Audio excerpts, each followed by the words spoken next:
بنسروٹ کے کھانے ہمارے لیے وہی ہیں جو راسپوتین کے لیے خواتین ہوا کرتی تھیں. سیر ہونے کے باوجود نیت نہیں بھرتی.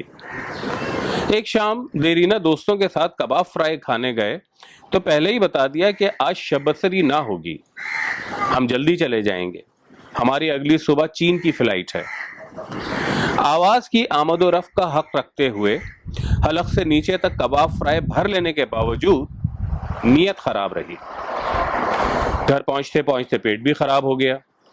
کچھ ہی دیر میں پیٹ سے ایسی غٹرغوں آوازیں آنے لگیں جیسے وہاں کبوتر اور کبوتری چھم چھم کھیل رہے ہوں. ڈانٹ گولی کھا کے بمشکل سو پائے. صبح اس پوز میں بیدار ہوئے جس میں آپ والدہ کے پیٹ میں ہوا کرتے تھے. اٹھتے ہی تیزی سے تیار ہوئے. ایمرجنسی لینڈنگ کے خطرے کے پیش نظر کتھئی جینز پہنی اور ایئرپورٹ کی طرف چل دیے. گو کہ ہم نے منہ پہ بھی پانی مارا، لیکن داخلی صورتحال کے باعث صورت سے ٹی وی انٹلیکچوئل والے تاثرات اب بھی نہیں دھلے تھے. ہر بار کی طرح اس دفعہ بھی اتفاق سے جہاز میں ایک دوست مل گئے. عاقف کا چین میں آفس فرنیچر کا دفتر تھا جو اپنے کلائنٹ کو فرنیچر منتخب کروانے لے جا رہے تھے. ان کے کلائنٹ بیگ صاحب نے اشاروں کی زبان میں اپنا تعارف کروایا. صاحب کا ایک گال ایسے پھولا ہوا تھا جیسے ابھی دانت نکلوا کے آئے ہوں. کلے میں دبے تمباکو والے پان کے اینستھیزیا میں آنکھیں موندے اس طرح خاموش بیٹھے تھے جیسے بدھا کے بھکتی ہوں. یہ اور بات کہ ان کی ساٹن کی سرخ قمیض بہت شور مچا تھی. پورے سفر میں ہم نے انہیں صرف اس وقت چوکنا دیکھا جب بے احتیاط ایئر ہوسٹس اشاروں کی زبان میں گھوم گھوم کے راہ فرار دکھا رہی تھی. حفاظتی اقدامات کی تربیت کے بعد جب بھی وہ ایئر ہوسٹس قریب سے گزرتی تو حضرت آنکھیں نیم وا کر کے قوالوں جیسے انابی ہونٹوں سے مسکراتے. پھولا ہوا گال سکڑ جاتا اور دوسرا پھول جاتا. کھانا آنے سے پہلے پان تھوک کے ٹوائلٹ سے باہر نکلے تو اسی فضائی حسینہ کو یہ سمجھانے میں 10 منٹ لگائے کہ انہوں نے خون کی الٹی نہیں کی. ہم نے دوران سفر کھانا نہیں کھایا کہ جہاز کی ننھی ٹوائلٹ سیٹ ہمارے اندرونی طوفان کے سامنے تنکا تھی. تقریباً روزے کے حالت میں چین پہنچے تو ایئرپورٹ پہ ہمارا استقبال عاقف کی ہاسپٹالٹی مینیجر مس للی نے کیا. نام جتنا چھوٹا قد، آنکھیں نوزائیدہ بچے جتنی مہین. یقین سے نہیں کہہ سکتے کہ گردن ہلائے بغیر ایک فریم میں وہ ہم تینوں کو دیکھ پا رہی تھی یا نہیں. اور آواز اتنی باریک جیسے کوئی کانوں میں آکیو پنکچر کر رہا ہو. عاقف نے تعارف کراتے ہوئے انکشاف کیا کہ ان کے چینی کاروبار کی سی ایف او، سی ای او، سی او او اور فائنانس مینیجر مس للی ہیں. ایئرپورٹ سے باہر نکلتے ہوئے ٹرانسپورٹ مینیجر مس للی نے بتایا کہ ہوٹل 1 گھنٹے کے فاصلے پر ہے. تو ہم نے تقریباً چیختے ہوئے کہا، پہلے کسی ریسٹوران چلیں، ہمارے پیٹ میں چوہے دوڑ رہے ہیں. موچکی ہو لینے کے بعد للی نے عاقف سے پیٹ میں چوہے دوڑنے کا انگریزی ترجمہ کروایا تو سمجھ پائی کہ ہم کیا چاہتے ہیں. ہم نے فرمائش کی کہ ہم آتھینٹک چائنیز فوڈ کھانا چاہتے ہیں. ہم ان لوگوں میں سے نہیں جو اٹلی جا کے قیمے والے نان تلاش کرتے ہیں. ہمارے خیال میں آدمی جہاں کا سفر کرے وہاں کا کھانا نہ کھائے تو اس تہذیب کا ذائقہ نہیں چکھ سکتا. باہر نکلے تو اندازہ ہوا کہ چینی باشندے اپنی پس قامتی کا ازالہ اپنی تعمیرات سے کرتے ہیں. عمارتیں اتنی دراز کہ ہم گردن اونچی نیچی کیے بغیر پوری عمارت نہیں دیکھ پا رہے تھے. کچھ ہی دیر میں للی کی کار بڑی بڑی عمارتوں اور چوڑی سڑکوں سے ہوتی ہوئی وسیع پارکنگ لاٹ میں جا رکی. کار سے اتر کے للی نے ہمارے پارلیمنٹ ہاؤس جتنی بڑی بلڈنگ کی طرف اشارہ کرتے ہوئے بتایا کہ یہ فوڈ مال ہے. ہمیں پہلی بار پردیس میں اپنا ملک یاد آیا. فوڈ مال کیا تھا؟ سمندری، بری اور آسمانی حیات کا میوزیم تھا.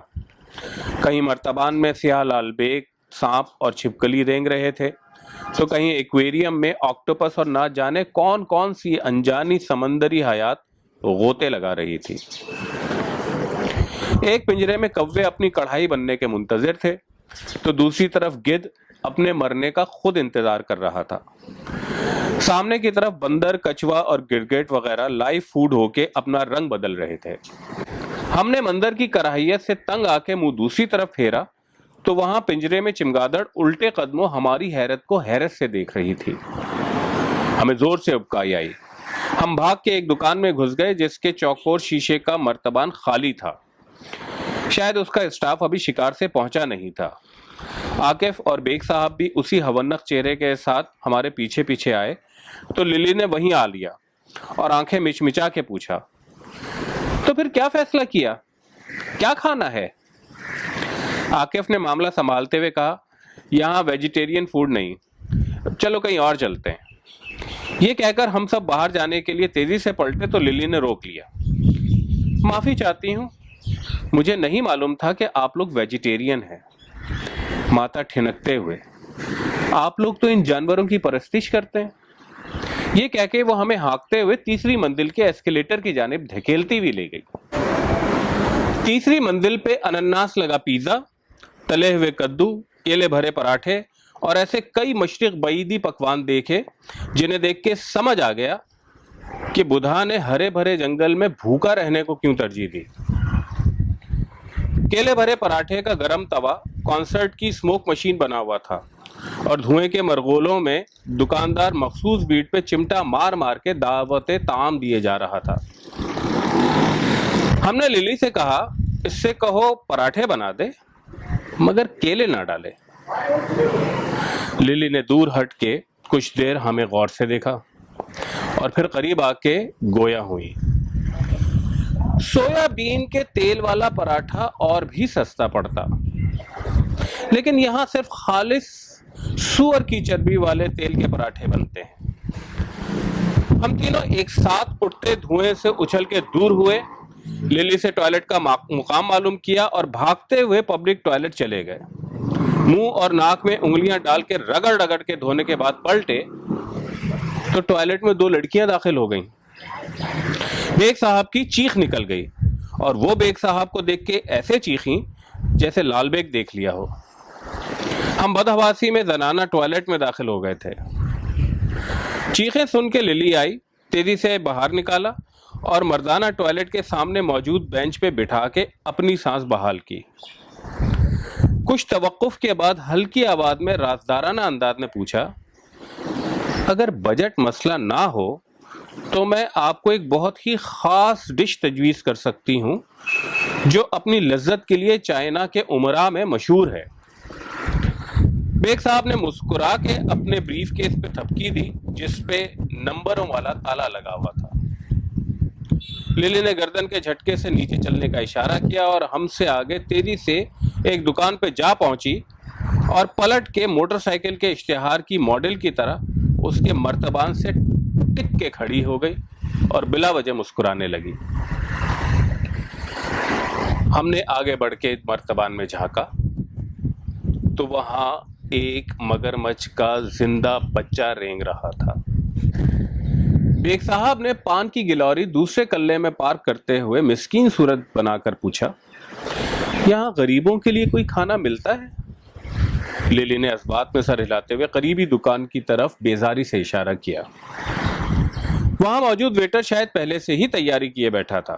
وہ تیزی سے ہماری طرف بڑھا اور پکڑ کے اپنی دکان کے سامنے رکھی ٹیبل پہ بٹھا دیا اور اپنے اسسٹنٹ کو بھی بلا لیا کہ کہیں ہم بھاگ نہ جائیں۔ بتصویر مینیو دیکھ کے عاقف نے اشاروں کی زبان میں جھینگا نوڈلز کا آرڈر دینے کی کوشش کی۔ تیسری ناکام کوشش کے بعد ویٹر نے پوچھا، 4 پران نوڈلز سر؟ عاقف نے جیب کے چاپ سٹک دکھاتے ہوئے انگریزی میں کہا، چھری کاٹا لے کر آنا۔ ویٹر بڑبڑایا، چھری کھانے کا نہیں، کھانا بنانے کا ٹول ہے، اور چھری کاٹا تلاش کرنے چلا گیا۔ فوراً ہی دوسرا ویٹر کیتلی نما برتن میں شیف کا گرم پانی لے آیا۔ ہم نے پانی دیکھا اور اس کے بعد للی کے ہونٹوں اور کانوں کے نیچے موجود باریک بالوں پہ غور کرنے لگے تو للی نے قسم کھا کے یقین دلایا کہ یہ چائے ہے اور چائنا میں کھانے سے پہلے اسے پیا جاتا ہے۔ ہم نے چینی تہذیب کا ذائقہ چکھنے کے لیے جیسے ہی وہ محلول پیا تو اسسٹنٹ نے جنگ چھا کہہ کے دوبارہ پیالی بھر دی۔ ہم ناگوار شکل بنا کے جوشاندہ پینے بڑھے تو لیلی نے بتایا کہ جب تک آپ یہ پیتے رہیں گے یہ پیالی بھرتا رہے گا۔ چین میں ٹی سیریمنی کو جنگ چھا کہتے ہیں۔ عاقف کی آواز آئی، چھا گیا ہے۔ چمچہ اور چھری آئی تو باریک سوئیوں میں جھینگر سائز کے جھینگے ملا کے پران نوڈلز پروس دیے گئے۔ چمچے کی تو خیر تھی، لیکن ایسی چھری نہ دیکھی نہ سنی۔ یہ کچھ ہمارے کچن کی چھری جیسی ہی تھی، بس اس کی نوک زمیندار کے خصے کی خود پسند نوک کی طرح اپنی ہی طرف گھومی ہوئی تھی۔ بھوک اتنی شدید تھی کہ ہم نے وہ بدذائقہ کھانا کھایا نہیں، ہڑپ کیا۔ ہم آخری نوالوں پہ تھے کہ مگرمچھ کی دکان سے اس کا ویٹر آ گیا اور کہا، مگرمچھ کا بچہ بک گیا ہے، چھری واپس چاہیے۔ سب سمجھنے کے باوجود ہم انجان بننا چاہ رہے تھے، لیکن للی نے پوری تفصیل سے بتا دیا کہ کیسے اس چھری کی نوک سے مگرمچھ کی آنکھیں نکال کے دھار سے کھال اس طرح اتاری جاتی ہے کہ گوشت کا کوئی ریشہ کھال پہ ٹک نہ پائے۔ وہ مسلسل بولے جا رہی تھی۔